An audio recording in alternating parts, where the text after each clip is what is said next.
You can't seem to discuss income inequality without mentioning the 1%. We hear so much talk about the 1%.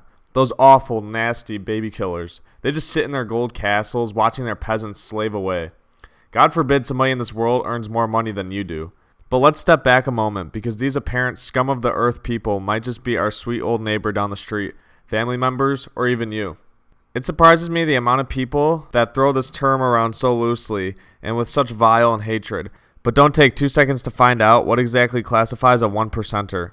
A quick Google search led me to an article on Investopedia.com, which revealed that to be considered a 1%er in the United States, you must earn $434,682 a year, as of July 20th, 2016. Now, I realize that 99% of you do not earn that much per year, and yes, that wordplay was on purpose. But here in the US and other first world nations, we enjoy a very comfortable and luxurious lifestyle, and we can also enjoy it with much less income than that.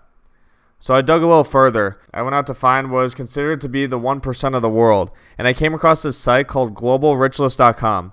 What you do when you get to the site is you type in your income, and it tells you what percentage bracket of the world you're in based on that number. I decided to start with the federal minimum wage in the US, which is $7.25 an hour. I calculated how much one would make earning this for a 40-hour work week for 52 weeks of the year. Because if you're earning that much, you probably need to work at least that or maybe more. And because personally that is how much I work at my minimum wage job. 40 hours per week, all weeks of the year. So at that rate, one would make $15,080 a year. At that income, that person would be in the top 7.8% of the world.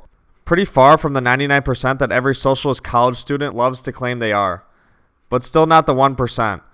Next, I did the same numbers but with a different wage. I did it with the infamous $15 per hour, the wage that it seems like everyone and their grandmother is protesting for. Because all they want is a living wage. Can't you evil corporations just pay them a living wage, even though 99% of the world lives on far less than that?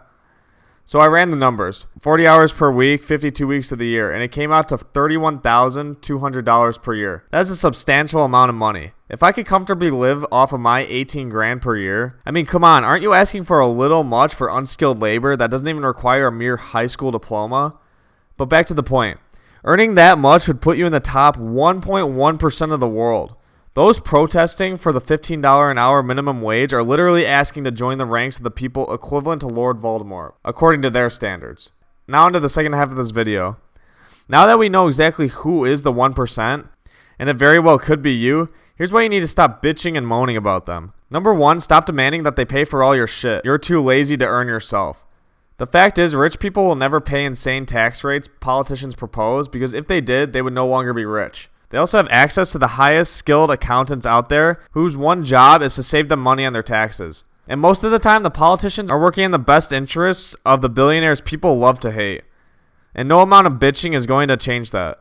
It ends up being the hardworking middle-class Americans footing the bill for the free shit politicians promised. Or the American people as a whole, in the form of the hidden tax called inflation. Number 2, no one is forcing you to purchase the products and services that make the 1%'s wallets fatter. It's not like Mark Zuckerberg is going door to door forcing people at gunpoint to use Facebook, which ironically is the strategy government employs if you try to unsubscribe from their service. But that is a topic for another day. Back to the point, no one is forcing you to buy groceries at Walmart. You could always grow your own food, but face it, the 1% provides many of our everyday conveniences, because the majority of the 1% are small business owners or big business owners who took risks and possess the skills and courage that you and me don't to build a business from the ground up or run its operations and maintain its growth on a daily basis. I do recognize that few people in the 1% are bad and driven by greed, but you will find people like that in any congregation of people that is large enough. You will find many middle-class people to be the same and many people living at poverty level to be the same. You will find bad people in any group you can come up with. That doesn't mean that all of them are bad and motivated by sinister ideas. I typed in the income you need to make in order to be in the top 1% of the United States, $434,682. That puts you at the top 0.02% of the world. But even at that exclusive category, you are still in a group of 1.2 million people who make more than you. In a group of 1.2 million people, there are bound to be some bad apples. The big takeaways from this are to understand that the 1% will never care about your problems, about getting into your favorite overpriced college or paying you $15 an hour when you don't even work hard enough to deserve the current minimum wage. Realize that there are people out there living on way less than you do, and they don't complain. They do what they have to do because they need to in order to live. Poverty and income inequality are a harsh reality of life, but demanding that people redistribute their wealth is wrong also, and will never happen. A nation that makes itself a hostile environment for the wealthy will drive those people away, its money and its businesses out of its country. It will be left with a pack of whiny citizens fully dependent on the state, which will no longer be able to support itself because it drove away the people who provided value through their businesses and employment of the population. Instead of demanding others are the problem and should do something about it, look inward and reflect on what you can do about income inequality and poverty. Actually, if you visit the site I mentioned, globalrichlist.com, if you keep scrolling down, it'll give you some interesting facts about worldwide poverty, and it gives you the opportunity to donate to those who are suffering around the world from extreme poverty.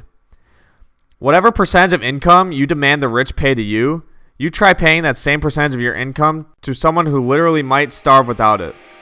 Just something to think about. Well guys, if you enjoyed this video, don't forget to like, subscribe, and share. And if you didn't enjoy it, I don't know why you would still be here.